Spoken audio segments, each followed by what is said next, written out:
Mas partindo agora, vamos supor, de uma pessoa que ela quer aumentar a renda dela. Ela está pensando em carreira. E como o Duda disse, a Nath também complementou, a internet ela nivelou as chances hoje, em diferentes carreiras. Então, a Nath lá atrás fez jornalismo e falaram, você não vai ganhar dinheiro. Pô, e hoje a gente vê que essa pessoa estava redondamente enganada, porque a sua habilidade de jornalismo acabou te levando a criar o canal. Tem até um amigo nosso, o Denis Xavier, que é filósofo. Ele botou no Instagram dele um meme que eu achei muito bom. Era a criança e o pai falando para a criança, né? Você pode ser o que quiser da sua vida. Aí a criança depois, já com uma idade vestibular, e o pai falando, porra, Denis, filosofia?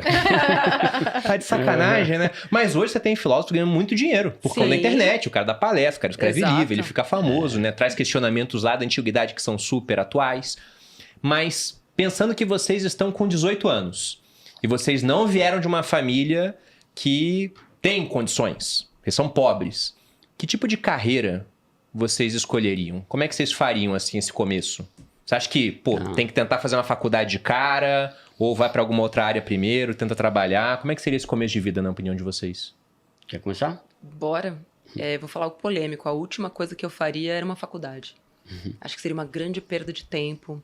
Faria cursos técnicos, veria todos os cursos gratuitos que existem no YouTube. Pegaria todos os cursos que tem disponíveis, faria aqueles 7 dias e pegaria meu dinheiro de volta. Desculpa, eu sei que é contra tudo que a gente faz, mas é o que eu faria, no caso. A cara do Bruno vai ter que cortar isso. Eu não tenho dinheiro, porra. Eu ia fazer, eu ia tipo, maratonar todos os cursos que eu pudesse em 7 dias. Ia frequentar todas as bibliotecas. Mas você escolheu alguma área específica? Pra atacar? Eu ia entender o que eu sei fazer, como a Malu disse. Puta, o que eu sei fazer? O que eu gosto de fazer? Ou buscaria inspirações? Eu acho que hoje a gente tem um pouco mais de modelos diferentes a serem seguidos, né? De novo, você partiu de um pressuposto, né, de que eu sou pobre, de uma origem muito humilde, e eu vejo que hoje, principalmente por conta da internet, a gente consegue ter referências que também saíram de lugares muito difíceis.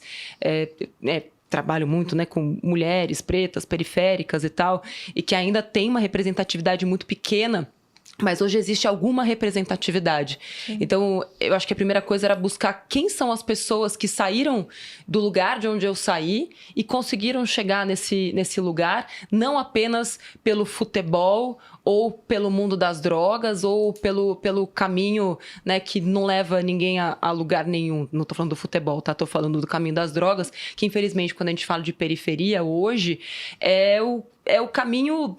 Não é nem um pouco fácil, mas é o que tá ali, ó. Tá ali, tá disponível. Tá disponível. E, pô, a minha mãe tá sofrendo, eu tenho uma família em dificuldade e estão me oferecendo aqui R$50 por dia, R$100 por dia, que eu vou conseguir colocar comida na mesa. Então, acho que no Brasil é muito difícil a gente falar sobre isso, porque a gente vive uma outra realidade. Mas se quisesse romper com esse padrão familiar, histórico, eu buscaria novas inspirações para começar, que poderia ser dentro da comunidade ou fora, para que caminho foi que essa pessoa traçou, e buscaria mentores também. Tipo, encontraria pessoas, de novo, que chegaram nesse lugar, pediria ajuda. Pô, o que eu posso fazer? Posso trabalhar com você e tal, enquanto eu tô ampliando meu repertório. Porque eu preciso de dinheiro, né? Pra sobreviver. Então, não dá pra viver de renda extra só, né? Eu preciso colocar dinheiro, né, dentro de casa. Então, como é que eu posso garantir o básico e entender que o meu fator principal é tempo? Eu tenho 18 anos e tenho um tempo restrito, por isso não vou pra faculdade até, porque o meu tempo de deslocamento mais o trabalho vai perpetuar aquilo pra sempre. Então, esquece faculdade nesse momento da vida, pego o tempo que eu tenho, vou fazer uma renda honesta, da maneira que eu puder, para garantir o básico. Com o resto do tempo eu vou aprender, ficar perto de pessoas que cresceram, e a partir disso eu vou entender, aonde eu vou colocar a minha mente para aprender a gerar mais valor e crescer no empreendedorismo, não numa carreira. Faz sentido. É difícil hoje a gente pensar, né, que profissão que eu escolheria hoje, né? Porque a gente tá numa fase da história que tá tudo muito rápido. Né? Tipo assim, se me perguntasse há 15 anos, eu pensaria, vou ser médico. Não é o meu caso, só um exemplo, né? Eu vou ser sei lá o quê. Mano, parece que qualquer coisa hoje em dia pode ser trocado. Né? Então, é interessante esse ponto aí, né? De que a questão... Porque sempre se valorizou muito o QI e o lógico-matemático, né? E agora com a inteligência artificial já não precisa mais, já não faz diferença se é fera em matemática ou não, porque não precisa fazer mais conta, né? Mas eu não sei, eu teria uma tendência aí para alguma coisa relacionada à área de tecnologia. Só que a impressão que eu tenho é que daqui a pouco a própria tecnologia vai suprir o que a tecnologia precisa. Né? Tipo, eu sempre falava assim, eu iria para a área de TI. Eu tô vendo um monte de artigo aí falando que agora a inteligência artificial faz o que o cara do TI faz. Né? Então eu acho muito difícil. Com certeza eu iria para algo relacionado a empreendedorismo. Vendas é sempre um negócio interessante. Só não sei o que vender, né? Mas vendas, eu falei com o Caio Carneiro esses dias, ele falando, Duda, eu fiquei rico com vendas, não foi com o YouTube. Né? Ele começou antes e aí entra naquilo. Eu decidi ser o melhor vendedor que esse mundo já viu. E estourava, né? Conseguiu ir muito bem. Então, vendas eu acho que é uma coisa muito boa. Internet, né? Tem alguma coisa... É que é fogo falar isso, porque a gente meio que acaba meio que incentivando os jovenzinhos. Ah, eu vou virar youtuber. E não é assim também, né? A gente sabe que é tipo meio quase que um jogador de futebol, né? Em 1000 vai Essa vai mesa dar bom. é a mesa dos vencedores, né, cara? O cemitério dos derrotados é silencioso, né? Tem um Uma podcast galera falando sobre como a tentou. gente não deu certo na internet. Não ia ter view, porque a gente não deu Como certo. ser pobre pra sempre, né? Então eu acho que é difícil. Eu sempre tenho essa ideia também do empreendedorismo, de abrir o meu próprio negócio. Mas eu acho que a cada dia vai ficando mais desafiador isso. Então eu focaria muito em estudar. Uma coisa que foi ruim pra mim é que hoje eu gosto de estudar. Mas eu falo, né, que a minha vida estudantil começou quando a minha vida escolar acabou. Na escola eu odiava, eu era o pior aluno. Eu saí de uma escola porque eu ia repetir e fui para outra, né? Em algum momento eu comecei a gostar de estudar. Então, querendo ou não, o livro, o estudo, um bate-papo, ouvir gente que é uma referência, isso eu acho fundamental, cara. Como que foi? Acho que o Thiago Brunet, que tem naquele livro dele, acho que é Dinheiro Emocional, se não me engano, alguma coisa. Como que é, meu? Ai... tipo assim, educação é igual a instrução mais uma referência. Não é exatamente isso, mas envolve duas coisas, instrução e referência. Tem que ter alguém que é referência. Quem é a referência? Tipo assim, se a Nath quiser ser jornalista, quem é a referência? Se eu quiser ser um vendedor. Cara, o que o Caio Carneiro fez, velho? Né? Então, acho que ter alguém que é muito incrível. E as pessoas, como muitas pessoas têm um costume de se vitimizar, ela tem o costume de olhar para quem não conseguiu. Tipo, não, você pode fazer. Ah, mas ninguém consegue. Ah, mas não sei o que lá. Olha para quem conseguiu. Eu tenho um exemplo muito legal, que talvez eu esteja saindo um pouco do tema, mas é um exemplo que eu gosto muito, cara. Eu entrevistei uma moça, uma senhora, esses dias, que ela, cara, pobre, tipo pobre nível hard, sabe? Muito pobre. Tinha acho que 10 irmãos. Aí o pai dela morreu.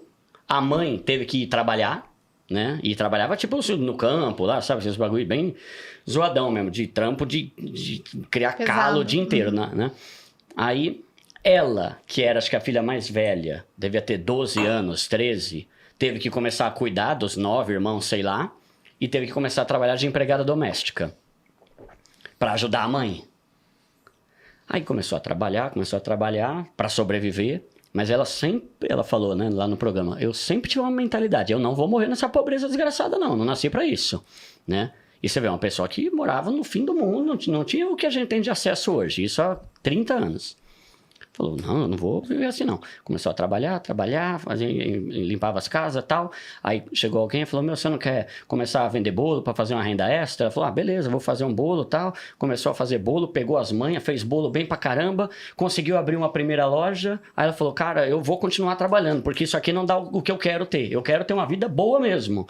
Aí começou a trabalhar, não gastava com tênis, com ostentação, com nada, todo mundo tirando barato da cara dela. Você é burra, meu, você já podia estar fazendo isso, tá fazendo aquilo. Não, eu quero montar outra loja. Montou outra, e a dona da Sodier, que faturou acho que 800 milhões, se não me engano, no ano passado. Pô, que legal. Mano, isso é muito louco, entende? Tipo assim, eu não quero saber do do cara lá que desistiu, do cara que não fez nada. Sim. Eu quero saber da mulher que era mais pobre que quase todo mundo que tá assistindo, provavelmente. Com certeza. E hoje é multimilionária. E ela tinha o quê? Nem internet ela tinha. Ela tinha muita disposição para falar: eu não vou morrer nessa pobreza desgraçada. Eu vou trabalhar que nem uma condenada. Eu vou vender, eu vou fazer renda extra. Eu não vou subir meu nível. Eu vou juntar dinheiro. E foi subindo. Hoje tem loja até nos Estados Unidos, Miami, o caramba, né? Eu tive a oportunidade, né, de entrevistar a Cleusa também. É louco ela, eu já né, tava meu? assim, eu sei essa Nossa. história, eu sei.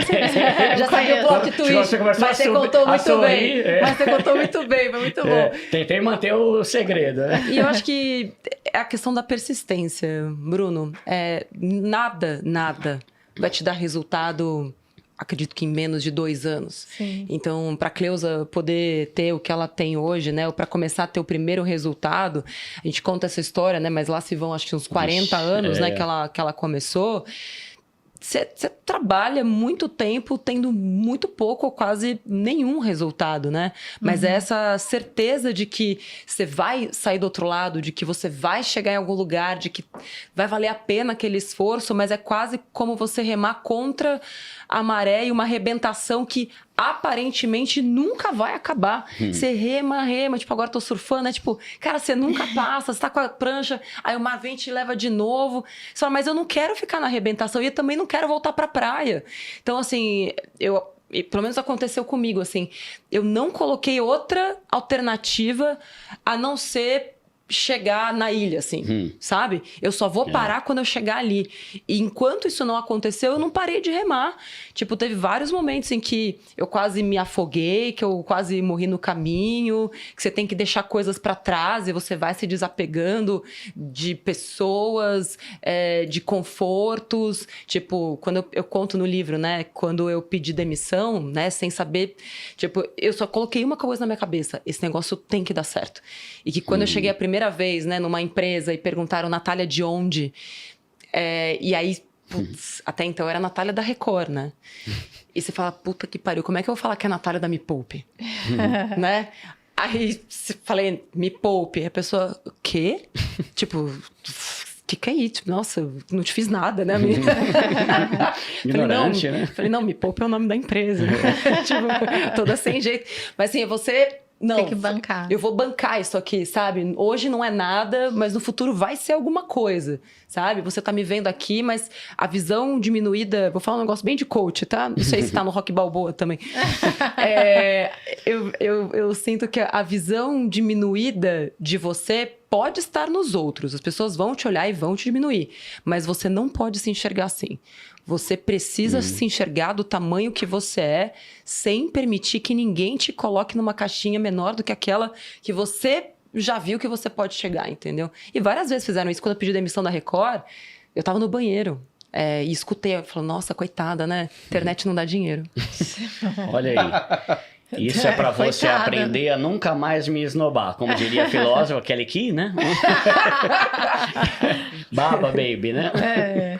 Não, e que bom que você pediu demissão, porque quando eu pedi demissão do Exército para começar a empreender na internet, uma das referências era, olha, tem um pessoal dando certo, o Gustavo Cerbasi, todo mundo, pô, mas o Cerbasi tem 20 livros, tá aí há 10 anos. Daí eu falei, mas tem mais 2, tem a Natália Arcuri, você tinha uns 300 mil na época, e o Thiago, que tava chegando acho que uns 100 mil. Aí já falaram, tá saturado. Caramba, então, imagina hoje, então. Eu tenho 3 caras, pô, tá saturado aqui no Brasil. E aí eu fui. Mas eu gostei muito do comentário que você fez, Nath, sobre a questão de faculdade. Porque essa é outra discussão que a gente já teve bastante em casa, eu e a Malu. Inclusive, eu tenho... Mas eu concordo com a Nath. Eu ia falar... Quer falar? Fala primeiro. Não, eu concordo com você sobre o tipo de pessoa que você falou. Mas se você aí não é uma pessoa... tá na comunidade, que tá realmente com muito pouco dinheiro, eu sou a favor da faculdade. Porque eu acho que se você é um filhinho de papai que tá dentro de casa e não tem capacidade de argumentação, não tem capacidade de estudar sozinho, nunca estudou, eu acho que você precisa ir pra faculdade para você ter... abrir a mente e ter contato com pessoas diferentes. Então, esse é o meu ponto de vista com relação à faculdade. Porque eu já tive a visão oposta, de que faculdade não prestava pra nada. Porque eu fiz faculdade e eu não uso a minha faculdade. Talvez por isso, né? Mas foi muito importante, olhando se eu olhar hoje pra trás, eu vejo que, poxa, eu tive contato com pessoas muito diferentes de mim. E eu tive que ter... né, habilidades para argumentar com elas. Eu tive que ter habilidades, criar habilidades para que eu pudesse estar ali e participar do ambiente. Então, de fato, eu acho que a faculdade pode abrir a mente, mas depende do tipo de pessoa. Nesse caso, nesse formato... É um custo, né? E é um financeiro custo, de tempo. exatamente. De tempo é dinheiro Por também. isso que eu falei, se você é um filhinho de papai, como hoje tem uma galera aí da geração atual que né? A gente vê porque a gente tem jovens na nossa família, a gente, a faculdade vai te ajudar, porque vai te tirar dessa zona de conforto e te levar para um outro ambiente onde você vai ter que nadar aí sozinho, né? Mas aí o exército não é melhor? Eu acho. Pode ser, Eu acho. pode ser também. Passa E um até o aninho trabalho. lá. Até o trabalho. Não, Vai ser aninho. office boy. Mas eu prefiro o serviço militar obrigatório. Ele, lógico que vai criar uma série de características no recruta, mas é um ano quase de trabalho escravo, cara. Porque Mas eles aprende muita trabalham... Você que coisa, né? passou. Eu me arrependo de não Aprende. ter pego. Eu Aprende acho que molda bastante. caráter. Não, molda. Porque você trabalha pra Se você cacete, só for você filho aprende de a ter militar, você molda responsabilidade. também. Tipo, eu fui. É que você Mas já é um nasceu negócio nesse que- berço, né? Então você já foi moldada. Você Exato. precisava de outra coisa. E que o serviço militar, o recruta hoje, ele ganha menos do salário mínimo. É muito pouco, E gente. também, quando vai chegando no final do ano, é um serviço onde você tá 24 horas no quartel fazendo segurança, aí te liberam, e no dia seguinte você tá lá pra ficar mais 24 horas, sabe? Então tem um dia de intervalo entre dois. Então, você Mas, de não existe novo- no final do ano. Você só tá em pé e deitado, em pé e Calma. deitado. É um Mas, de negócio novo, meio estamos falando punk. daquela galera que Não, tem toda a sim, estrutura, sim. que assim, quer se humildar, quer saber como é a vida. Exato. Quer saber como é a vida real, o que significa trabalhar em grupo, coletivismo, porque você depende muito do trabalho do outro também, né? E eu acredito que hoje, uma das coisas que a gente mais sente falta e que tem falta no mundo como um todo é o senso do coletivo mesmo, né? Acho que se todo mundo pudesse desenvolver... Parece que tá todo mundo falando disso, mas ninguém tá de fato vivendo isso, né? É, viver mais, falar menos e viver mais. Vamos viver o coletivo, vamos entender como a vida do outro depende da minha vida e como a minha vida depende da ação do outro, assim. Acho que se todo mundo vivesse isso, o mundo seria um lugar melhor. Talvez seja muito otimista. Apenas um ponto sobre essa questão do exército. Eu já conheci uma família rica, onde para os homens terem acesso à herança, para poder estar na linha ali, para receber realmente o dinheiro, eles tinham uma formalidade, eles tinham que ter servido o exército. Ter feito a formação de oficiais da reserva, CPOR, né? Viu? E quando eu olhei isso, eu falei, cara, Vai ser é um assim. critério interessante.